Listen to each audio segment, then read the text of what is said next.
Irmãos, podem assentar. Esperando a palavra de ordem, não? Amém.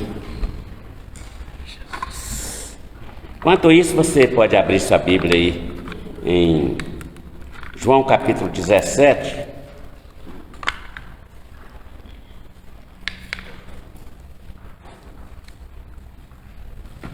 João capítulo 17. Nós vamos ler todo o capítulo.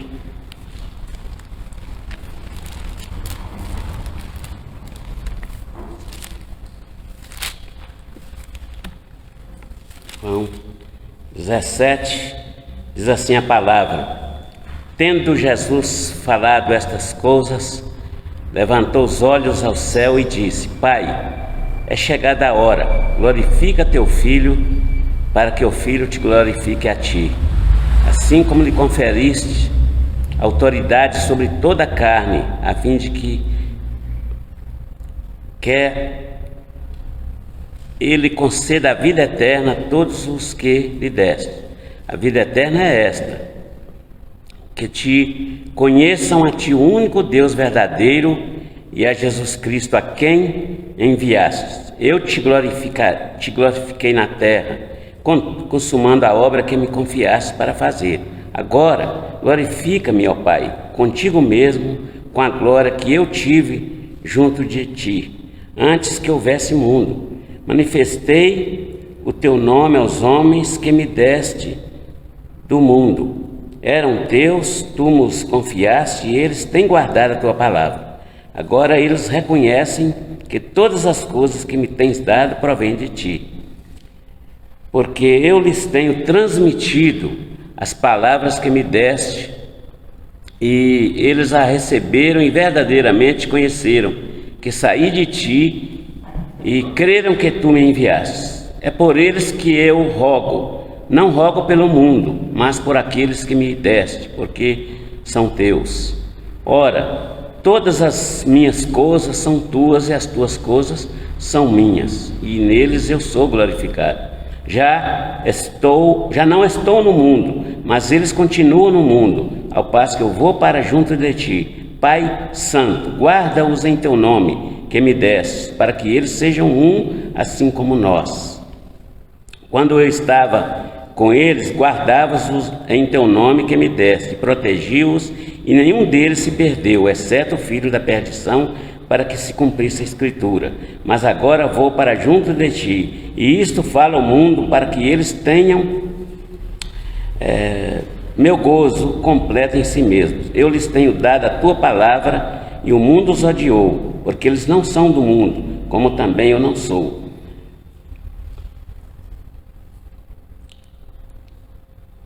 Não peço que os tires do mundo, e sim que os guardes do mal. Eles não são do mundo, como também eu não sou. Santifica-os na verdade, a tua palavra é verdade. Assim como tu me enviastes ao mundo, também eu os enviei ao mundo.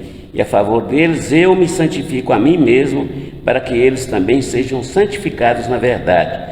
Não rogo somente por eles, mas também por aqueles que vierem a crer em mim por intermédio da sua palavra, a fim de que todos sejam um, como és tu, ó Pai, em mim e eu em ti. Também sejam eles em nós, para que o mundo creia que tu me enviaste. Eu lhes tenho transmitido a glória que me tens dado, para que sejam um, como nós o somos, eu neles e tu em mim, a fim de que sejam aperfeiçoados na unidade, para que o mundo conheça que tu me enviaste e o amastes como também amastes a mim. Pai, a minha vontade onde eu estou estejam também comigo os que me deste, para que sejam a minha glória, para que vejam a minha glória que me conferistes,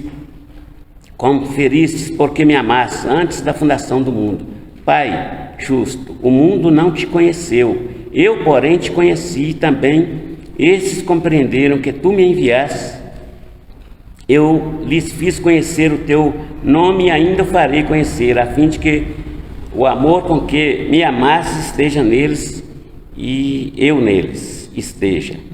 Pai, nós clamamos ao Senhor mais uma vez, Que o Senhor use de misericórdia para conosco, Pai. Tem misericórdia de mim. Ajuda-me, Pai, em nome de Jesus, transmitir essa palavra de maneira que ela alcance corações nesta noite. A igreja do Senhor seja edificada para a glória do Teu nome.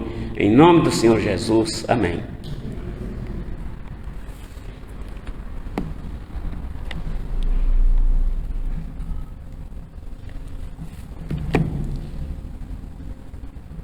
Às vezes a gente tem que apanhar muito, né? E não sei quando isso vai acabar, não. E talvez não. Talvez não, né? Porque a tecnologia dá um nó assim nas pessoas mais idosas, principalmente quando são analógicas, né? Esse mundo digitalizado aí, esse mundo digital, aí não é fácil, né? Mas às vezes a gente apanha mesmo um pouco. Quer usar, é benéfico para a gente, ajuda, mas às vezes a gente fica meio que embaraçado, né? Amém. Glória a Deus, né? Estamos aqui de volta. Quando eu estava preparando esse estudo, eu fiquei assim meio que... sempre que vai falar de oração, pastor, eu tenho muita dificuldade, porque eu não sei qual é o meu nível de comprometimento na oração com Deus. E a gente fala de um assunto que não há como você ensinar. Você ensina a pessoa a pregar, a mecânica da pregação, sabe? O esqueleto assim, você ensina a hermenêutica, exegese, né? Faz uma boa exegese do texto, uma boa homilética, a pessoa aprende. Agora a oração não tem como você ensinar, porque a oração você só aprende orando. Então eu gosto de assistir mesmo. Há pouco tempo eu assisti todo o congresso da 8ª lá com os adolescentes. Eles promoveram, sempre que tem eu gosto, desde a década de 80 sempre eu corro atrás, então sempre, mas sempre é só mesmo para ver ali, ouvir testemunhos e tal, mas é difícil, você tem que orar para aprender a orar, aprender com Deus, a intimidade com Deus, que orar é falar com Deus, então é falar com seu pai. Com o filho ficar dentro de casa o dia todo sem falar com o pai dele, entra à noite e tal, amanhã, e não fala, falta de relacionamento. E orar é relacionamento com Deus, é intimidade com Deus. Então quando eu estava pensando, né, eu estava pensando nesse texto aqui, falei, eu vou falar de um texto que Jesus é que falou da oração e orou por nós. Então eu vou aprender com ele e nós aprenderemos com ele aqui, né? Mas aí me veio a memória que há 7 ou 8 séculos atrás, um homem chamado Frederico II,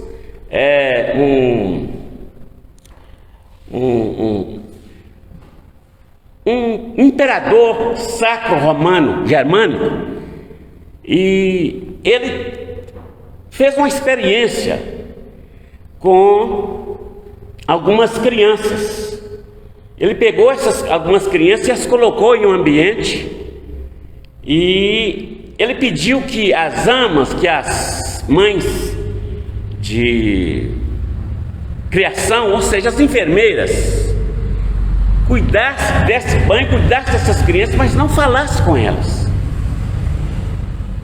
e nem perto delas, que ele queria saber que quando elas crescessem, qual língua elas falariam, se era hebraico, que era a língua mais antiga, ou se era grego, ou se era latim, ou se era a língua do próprio país.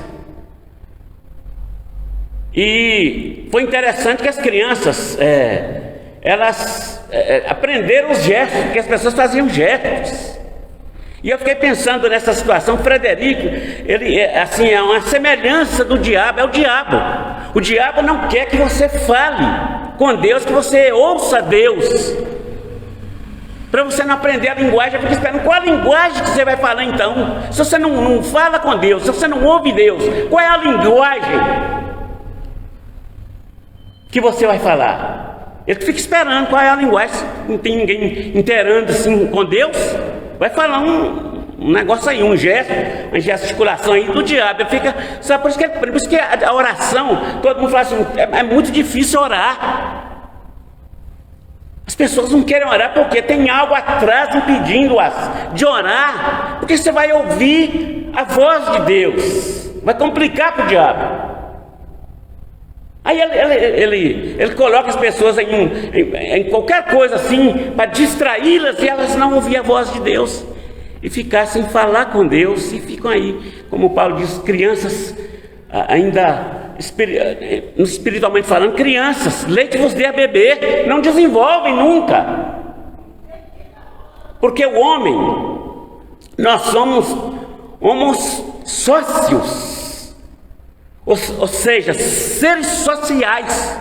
A própria antropologia ensina que nós vivemos em comunidade. O homem ele tem que se relacionar com alguém. E a palavra de Deus também diz assim, né, que é bom que nós vivamos em união.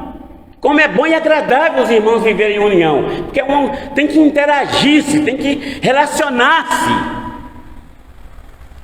E é complicado, se você não ora, você vai desenvolver. Que linguagem você está falando, querido? Se você não ora, não lê Bíblia, né? Se a gente não faz isso, qual é a linguagem?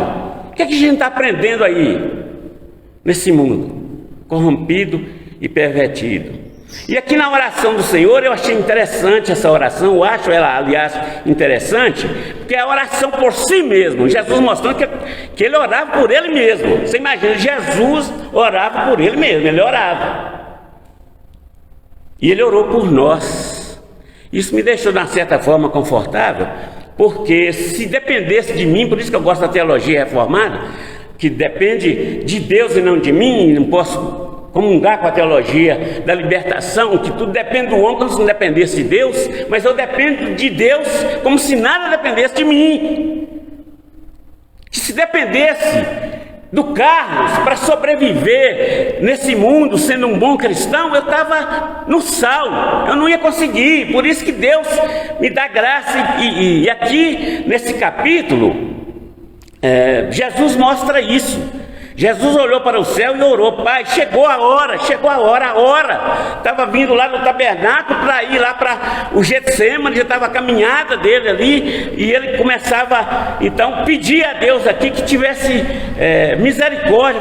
Fez um pequeno relatório aqui de tudo, né, aquilo que ele precisava, de tudo aquilo que ele fez, e ele então escreve João escreve aqui esse capítulo falando, é um dos capítulos mais profundos da Bíblia, esse capítulo 17, né? Livros inteiros e comentários sobre ele têm sido escritos.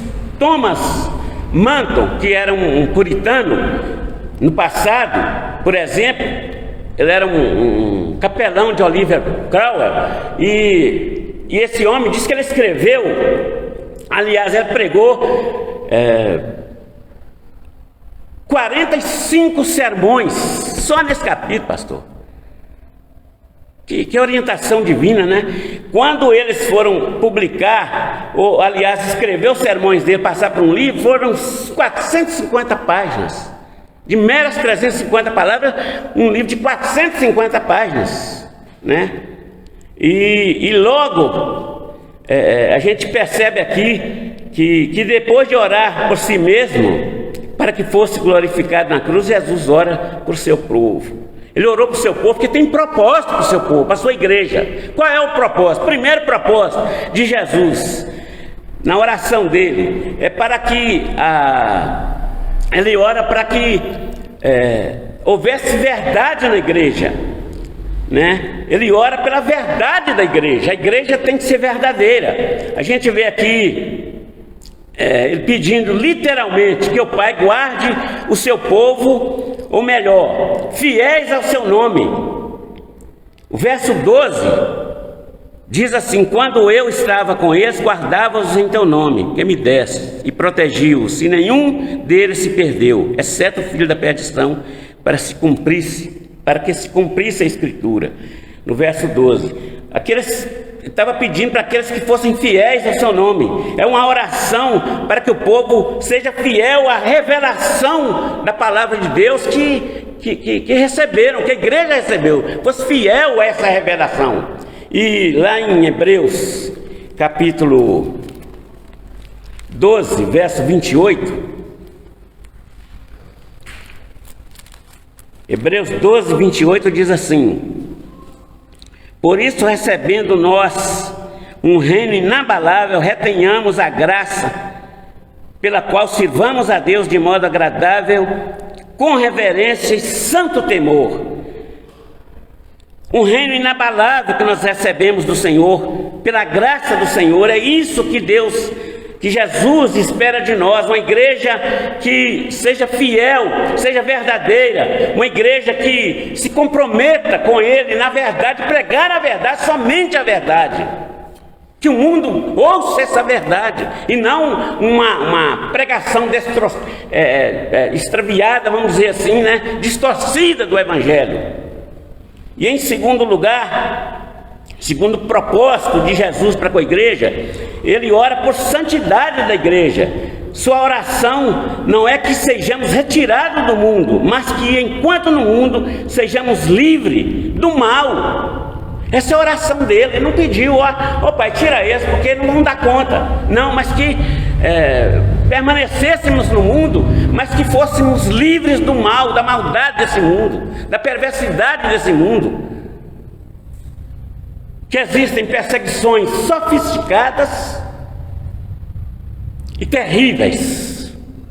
A sofisticada é quando chega assim, endemoniada aí perto da moça, elogiando ela, sabe? E a gente vai assistindo aquelas mensagens subliminares que tem atrás daquilo uma mensagem satânica, né? Que são mensagens assim que vêm, quem sabe, sensuais. A gente vai naquela onda. Essa é sofisticada. Aquele mal terrível, talvez a perseguição que sofreram os nossos lá no passado. Mas é interessante que quando eu estava aqui olhando para esse texto, eu fiquei assim, muito obrigado, o Senhor já orou para proteção, não precisa de mais nenhuma proteção. Eu até vou chocar você com o que eu vou falar, porque eu recebi tanta mensagem de gente que agora nós temos um ministro, agora nós temos um ministro evangélico. E o discurso foi uma inverdade, viu? Porque não foi que os evangélicos chegou até tão longe até agora não, porque em 1957 a 1966 tivemos um ministro sim de Belo Horizonte, aliás, que era diácono e professor da escola dominical da primeira igreja batista, que foi ministro supremo, indicado pelo presidente então Juscelino Kubitschek. E o seu discurso de posse foi do Tancredo Neves, primeiro-ministro. E eu parabenizo, vou assustar você, viu? Eu parabenizo, humanamente falando, senhor ministro do Supremo Federal. Não sei se você vai ouvir, mas se ouvir, eu parabenizo você, que humanamente você conquistou esse espaço. Você se esforçou e chegou até lá. Senhor ministro, se você for católico, parabenizo. Se você for espírita, parabenizo também. Se você for do candomblé, também, humanamente falando, vai, escuta isso. Se for evangélico, parabenizo também pelo seu esforço. Agora, dá uma diferença do evangélico, principalmente presbiteriano, por 3 motivos, que eu vou falar aqui. Primeiro, é pelo esforço humano dele, pelas oportunidades que ele aproveitou e conquistou uma posição acadêmica elevada. Louvado seja Deus pela sua vida. Esse é o primeiro ponto. Segundo, é para tapar a boca de muitos desinformados da nossa nação que desconhecem o poder evangélico na formação acadêmica desse mundo, que as melhores, aliás, as mais famosas universidades desse mundo foram fundadas por evangélicos. É só ver a história. Aí, irmãos, tanto como o Antônio Martins Vilas Boas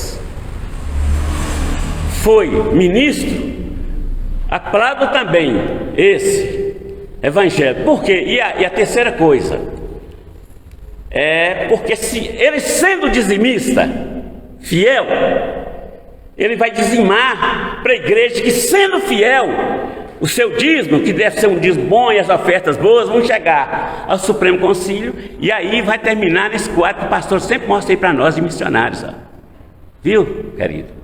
Mais nada, proteção, aqui está Jesus, que os livres do mal. Irmãos, eu não preciso de ninguém me defender, não. Até tem um site que eu gosto muito dele, que eu leio muitos artigos, gosto. Defesa do Evangelho. O Evangelho não precisa de defesa, não, já tem quem o defenda, irmão. Eu colocaria isso em compromisso do Evangelho, aí sim. Irmãos, nós estamos assim, parece que míopes espirituais. Irmãos, nós não precisamos de proteção, não. Jesus é que nos livra. Eu dou graças a Deus que eu tenho um irmão que pode, quem sabe, que o Evangelho vai até mais, né? Vai além, que chega lá, quem sabe, alguns ministros lá convertam o Evangelho. Aí sim o Evangelho chegou mais longe. Mas não mais é um irmão que está lá, que conquistou o seu espaço secular, profissional, está lá muito, sabe? Mas eu quero dizer para os ministros que não tem Jesus. Você tem que ajustar um advogado, que está lá em 1 João 2:1. Mesmo essas prerrogativas não lhe darão condições de chegar no tribunal divino um dia de Deus e apresentar sua carteirinha como ministro superior e passar de liso.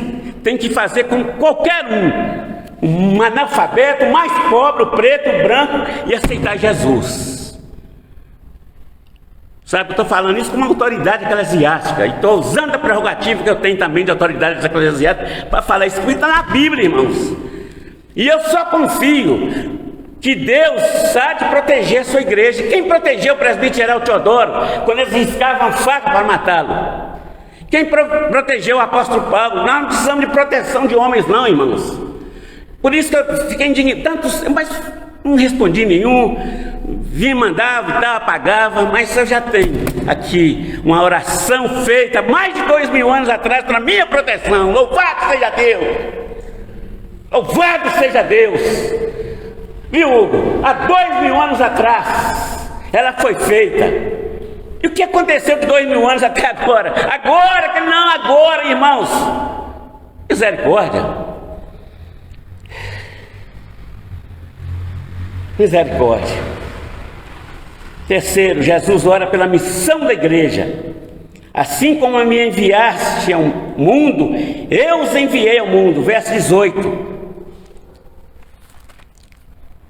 Verso 18 diz assim: assim como tu me enviastes ao mundo, também eu os enviei ao mundo.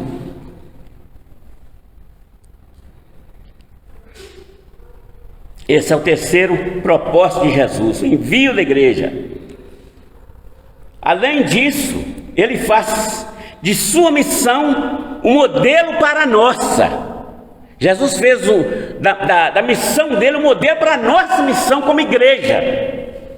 Pois assim como ele entrou em nosso mundo, devemos entrar no mundo das pessoas.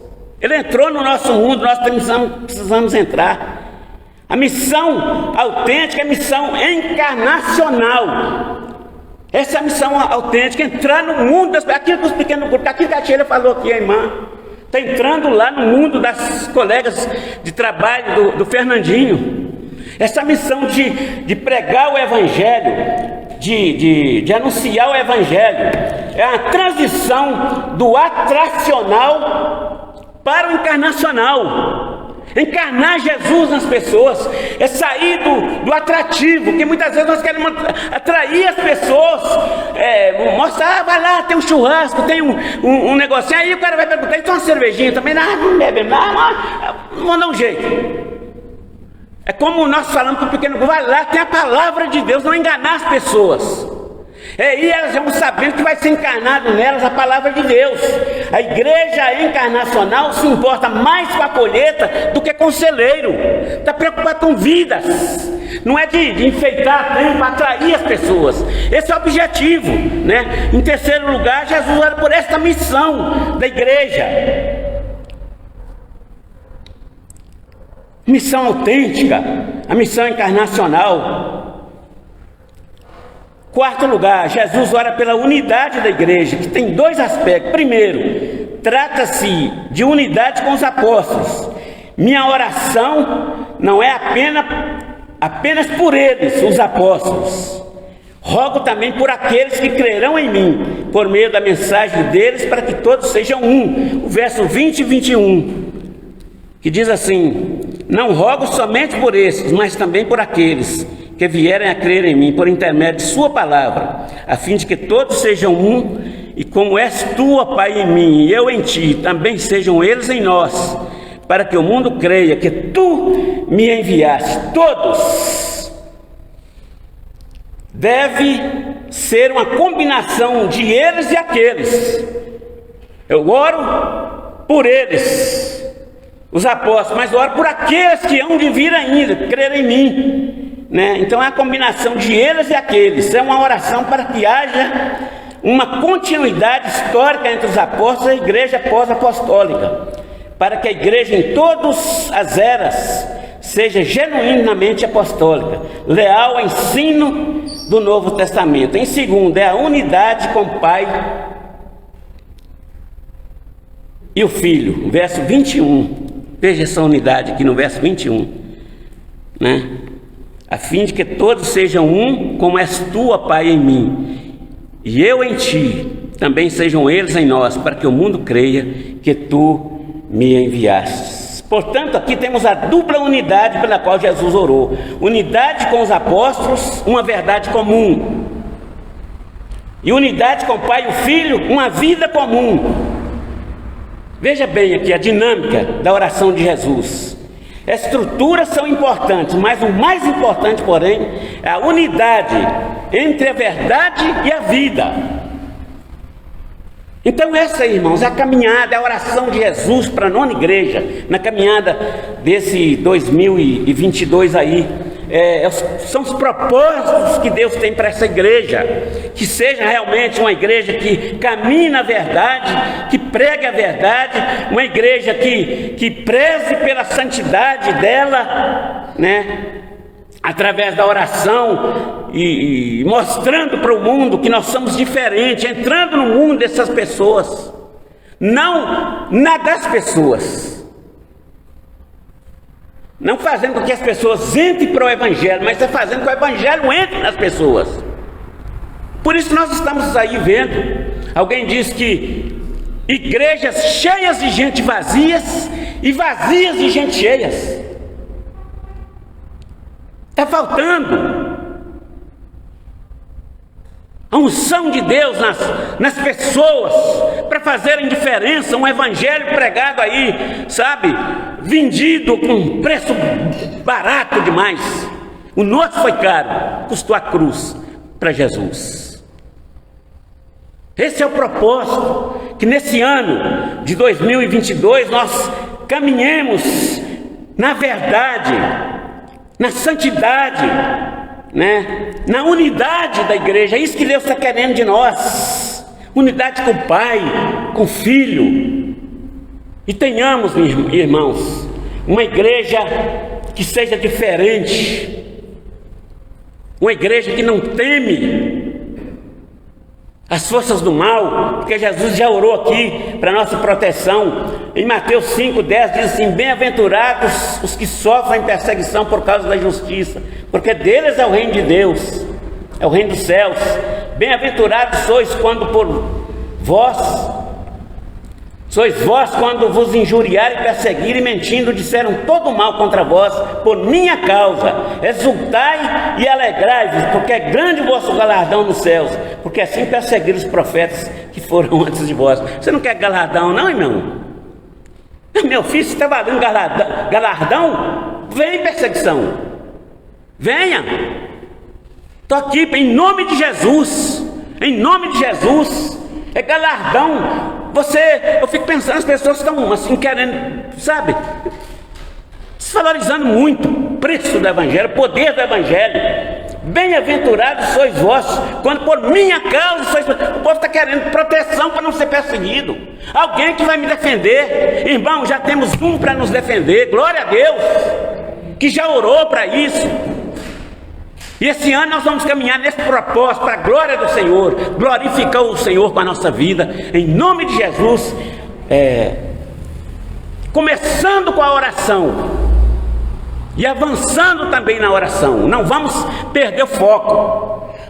Jesus, a oração é tão importante, pastor, que eu estava imaginando, Jesus orava, presbítero Afonso, a noite toda, inclusive para escolher lá Pedro, André, Tiago, João, Filipe, Bartolomeu, Mateus, Simão, Tomé, Tiago, Judas.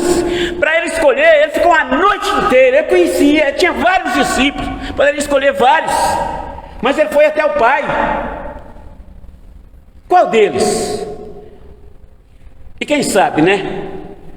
Se fosse eu, talvez falaria assim: Senhor, mas Pedro, logo Pedro, meu filho, vai te dar muita liga. Mas já deu muito trabalho. Mas Deus diz para ele: vai lá. E na condição numérica aí foi o primeiro. Depois veio o irmão dele, André, Filipe, Bartolomeu, e assim foi, né? E essa escolha feita de oração. Quando a multidão vem, que queria ouvi-lo, Jesus dá fora e vai para um lugar, presbítero Eliezer, para o deserto, orava a noite toda. Agora, qualquer pregador, né, pastor? Qualquer pregador, presbítero Filmondo, a multidão quer estar aí para te ouvir. Agora que eu vou pregar, eu vou arrasar. Porque a gente quer estar, a gente pensa que a palavra é mais importante. Para Jesus, a oração é mais importante. Quando está na sexta-feira, que tem a reunião de oração, vou pregar, dá vontade de pedir aos irmãos: vamos mais uma hora assim para orar por mim. Preparar a mensagem. Que é isso, meu filho? Quem prepara é o Espírito Santo. E um professor perguntou uma vez para a gente: quanto tempo vocês levam para preparar um sermão? Sabe, pastor? Aí vários alunos disseram lá e tal. Aí todos falam: tudo vale. Mas você sabe quanto tempo, ô José? Bom você ouvir essa. Não de um professor, né, do seminário. Mas eu vou passar o que o professor disse, né? Um sermão, ele pode levar 10 anos, ele pode levar 20 anos, ele pode levar 30 anos, ele pode levar 50 anos, porque o sermão é a sua vida. O esqueleto, como disse um pastor, que ele, assistindo o jogo do Corinthians, 3 horas da tarde, ele preparava um sermão com uma ilustração e alguém ainda dizia: que mensagem, que bênção. Mas ele diz que ele lembra quando ele tremia, quando ele ia para o púlpito. Ele pode fazer isso.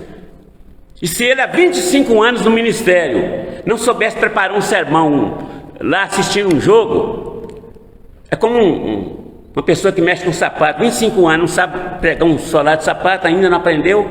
Mas o problema que ele disse, não é questão de preparar o esqueleto do sermão, a mecânica do sermão. O problema é o que está atrás do sermão, é a unção de Deus, que leva o tempo todo que você tem de vida. Não é você preparou um sermão com meia hora, é o tempo de vida cristã que você tem. Isso que é o sermão que é pregado.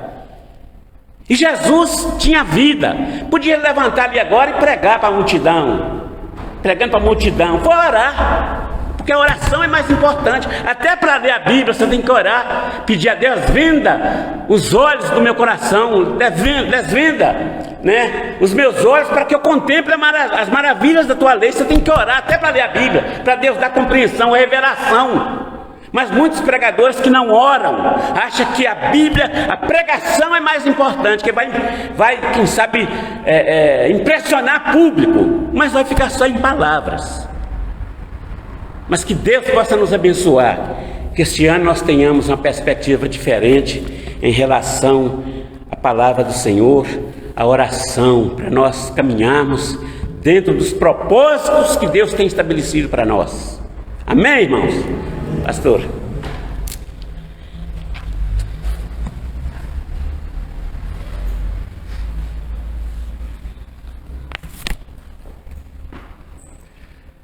Quando o irmão Carlos, eu convidei o irmão Carlos para trazer essa palavra, uma das coisas que ele me disse foi: pastor, ore para que eu tenha a unção que Deus tem dado ao senhor como pastor, que Deus me dê essa unção também.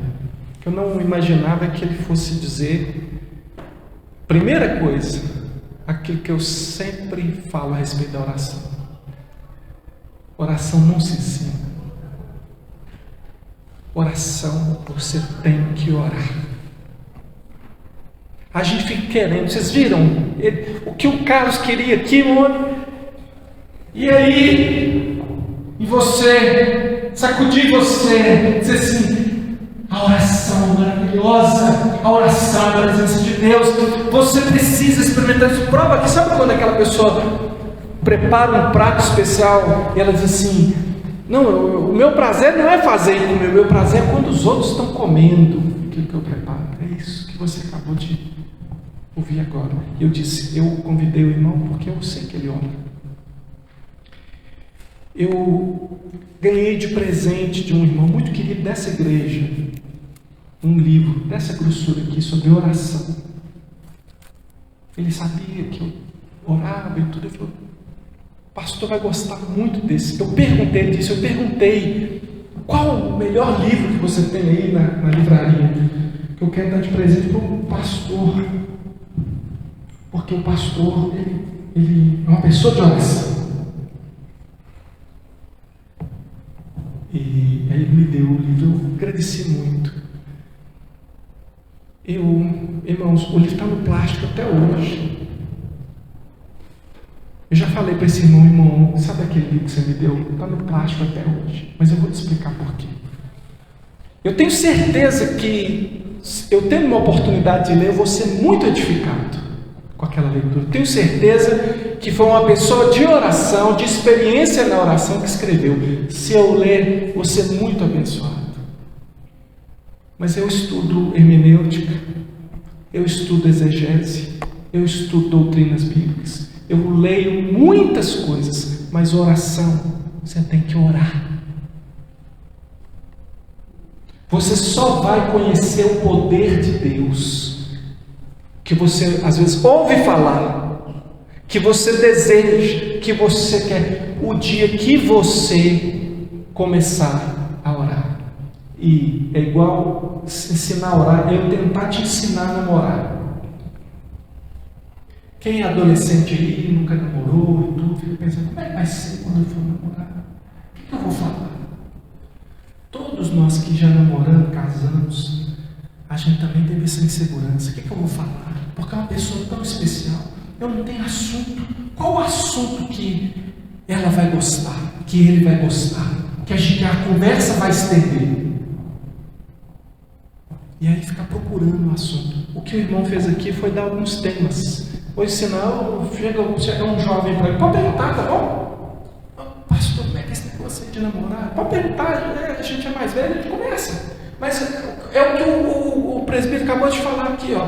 Ele falou, vou pegar uns temas aqui do que Jesus orou. Olha aqui o que Jesus orou, faz também. Não é repetir. Verdade. Proteção, inclusive proteção contra o pecado, né? Os livres do mal, de fazer o mal. Missão. Unidade entre os irmãos, orar pela igreja. Irmão, os temas estão espalhados pela Bíblia. Ele pegou um capítulo. Você quer aprender a orar? Leia a Bíblia e ore a respeito daquilo que você está lendo. Eu estava lendo, eu estava orando essa semana aqui, ó, o que eu trouxe aqui para vocês. B.L.A. Roy, o Deus que vive e que me vê. Eu tenho que parar agora. Meu tempo de oração. Agora você tem que insistir. Sabe por quê? Porque às vezes faltam palavras e às vezes um roteiro assim ajuda. Você medita na palavra e ora. Eu quero convidar você agora para um desafio. Nós vamos orar 5 minutos agora. Para a gente, para alguns de vocês pode parecer 5 horas. Para alguns. Porque 5 minutos para você ir ali na padaria e voltar não dá tempo, porque a padaria que é nesse quarteirão, eles falam, não preciso de 10. Mas 5 minutos de oração. Tem resistência espiritual, tem resistência da sua carne, tem tudo quanto há para você não orar. Falei que nós vamos orar 5 minutos. Aí você fala assim, mas já acabou o tempo. Já começa a resistência, irmão. Se você não entender que vai ser uma batalha espiritual, você nunca vai conhecer os propósitos de Deus. Porque os propósitos de Deus você conhece aos pés do Senhor. E ali é na oração. E é se envolvendo com Ele. É palavra de lá para cá. De cá para lá. Vamos orar agora. Vamos orar. E eu não vou orar no microfone, não. Eu quero que você sinta o silêncio. Se você não ouvir sua voz, você não vai ouvir nada. Você precisa orar. Você não tem que me escutar orar. Eu vou falar com Deus agora. Não quero que você escuta, não. Vou falar com Deus. Então, ora você. Ora você. Deus que tem possa ser Deus que ama caminhar na oração, buscando cada irmão, Senhor, pedindo, Senhor, em nome de Jesus, conversando com Deus sobre o seu problema, sobre a sua situação, no crescimento espiritual, todas as demandas da sua vida, Deus amado, nós possamos fazer conhecido ao Senhor através das nossas petições, a Deus, nós possamos trazê-las todas conhecidas ao Senhor, Deus, bem misericórdia. Oh Jesus, santifica-se, Deus, Pai, Deus, misericórdia, em nome de Jesus, que haja maneira para nos ensinar, nós possamos alcançar patamares espirituais maiores. Oh Jesus, muito obrigado, Senhor, Deus de graça, Deus de misericórdia. Oh Senhor, Deus de graça, Deus de Senhor. Pai, em Deus que nos deu esse propósito, nossa vontade, Deus, independente desse propósito, em nome de Deus, me ajuda a manter a minha união com os irmãos, trabalha a unidade, trabalha a santidade na minha vida, Deus, misericórdia, e ajuda a caminhar com Ele, eu seja uma influência espiritual aqui nessa igreja, alguém possa transmitir graça, Senhor Deus, aos ouvintes, pessoas que possam conviver com a gente, serem abençoadas, que eu seja abençoado com elas também, Senhor. Em misericórdia, em nome de Jesus, ajuda, Senhor, em entender, Senhor Deus, em entender, Senhor. Oh Jesus, faça com que essa chama se acenda no coração de cada um, em nome de Jesus. Oramos pelo pastor da sua igreja, Senhor, possa mesmo fortalecer na graça do Senhor, que ele caminhe cada vez mais a servir o Senhor, de verdade, ele e a sua família possam ser protegidos pelo Senhor, que o Senhor já prometeu na sua palavra que estaria conosco todos os dias da nossa vida. Muito obrigado. Obrigado, Jesus, que nós sabemos que temos um Deus em quem nós podemos confiar. Deus que vai à frente, Deus que conhece o nosso caminho, sabe o pensamento, vem a nossa vida. Oh, Jesus, oh Pai, Senhor, pensamento,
te adoramos, Senhor Jesus, porque o Senhor é maravilhoso.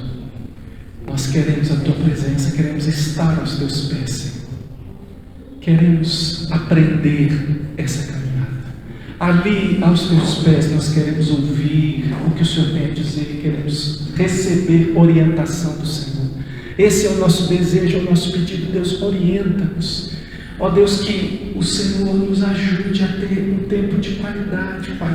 Ainda que seja um tempo pequeno, mas seja um tempo de dedicação, um tempo, ó Deus, de viver um relacionamento com o Senhor. Que o Senhor faça crescer, que o Senhor opere poderosa, maravilhosamente na vida da igreja, Senhor Deus, que a oração transforme as nossas vidas. Ó Deus, eu sei que o Espírito do Senhor pode nos convencer dessa realidade. Assim como o Senhor disse aos teus discípulos para que eles permanecessem em Jerusalém até que do alto fossem revestidos do poder, eles sabiam como é que era para esperar. Senhor, eu tenho certeza que eles estavam em oração, que foi tempo de oração, tempo de busca. Senhor, dá-nos esse ensinamento, Senhor Deus, mais do que um conhecimento, dá-nos, Senhor Deus, a vivência desse evangelho encarnado que o irmão pregou aqui, Senhor Deus, a gente possa viver aquilo que a gente sabe que precisa viver para a glória e honra do Senhor Jesus. Estende a tua mão aqui, Senhor Deus. Tem pessoas que vieram aqui, ó Deus, na expectativa de receber uma intercessão. Eu oro agora, Senhor Deus, por aquele que está em dificuldade, aquele, Senhor Deus, que está enfrentando uma luta, aquele, Senhor Deus, que está com uma causa, ó Deus, difícil agora, e ele sabe, ó Deus, que é só a intervenção do Senhor que pode mudar. Nós intercedemos agora, Senhor, e sabemos que o Senhor é um Deus que vê, o Senhor é um Deus que intervém, o Senhor tem uma palavra para o teu povo. Ó Deus, que este seja um ano de grande edificação para a nossa vida, de restauração. Senhor Deus, restaura o teu povo, abençoa a tua igreja, Pai. Nós oramos, ó Deus, em nome de Jesus, que a graça do Senhor Jesus, que o amor de Deus, o nosso Pai, e a comunhão do Espírito do Senhor seja com o povo do Senhor agora e sempre. Amém. Amém. Nós oramos 7 minutos. 5 minutos nós oramos aí, 2 minutos eu orei aqui. Experimentou? Experimenta mais de Deus. Experimenta mais de Deus. Coloca isso na sua vida. Você vai ver Deus lá na sua casa. Você vai ver Deus lá dentro do seu quarto. Você vai ver quando você chamar, quando você invocar o nome do Senhor, quando você falar em nome do Senhor Jesus, você vai ver a diferença. Relacione-se com Deus, e ali você vai conhecer o propósito de Deus para a sua vida. Eu poderia aqui falar a noite inteira de situações que Deus tratou na minha vida enquanto eu estava orando, coisas que Deus fala enquanto a gente ora. Experimente, irmão. Viva isso aí, tá bom? Deus abençoe você. Nós vamos abordar outros assuntos. Nesse domingo a gente começa essa nova jornada aí, pregando restauração dos livros de Esdras. Depois a gente vai para Neemias. Irmão, deixa Deus falar com você, tá bom? Fica firme aí e Deus abençoe. Ó, sábado vou fazer aniversário aí. Na verdade eu faço dia 21, mas vou comemorar com vocês aqui, em oração aqui, louvando o Senhor, um culto de ação de graça. Esteja com a gente aí, 19h30, tá bom? Deus abençoe você, em nome de Jesus.